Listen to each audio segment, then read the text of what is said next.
Une des questions qu'on nous pose souvent, c'est de savoir si cette pratique, au bout d'un moment, ne devient pas un peu rébarbative, toujours la même, c'est toujours la même chose, toujours les mêmes 26 positions dans la chaleur. Et en fait, non, c'est vraiment une pratique de yoga. On apprend à se détacher justement du divertissement. Il ne s'agit pas d'une pratique de yoga, c'est pas là pour nous divertir.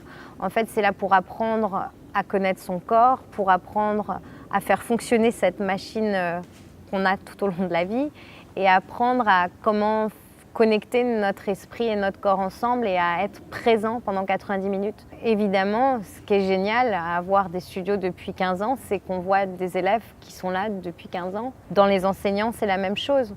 En fait, on apprend sur soi au fur et à mesure. On devient plus humble dans la pratique et c'est pas la souplesse finalement qui compte, c'est une des parties du yoga. C'est souvent ce qu'on va nous poser comme question, et si je suis pas souple, et on s'imagine qu'en fait en 20 ans le but c'est la souplesse, mais c'est pas ça. Le but c'est d'avoir ce corps et cet esprit qui fonctionnent bien ensemble et ça c'est le travail d'une vie en fait.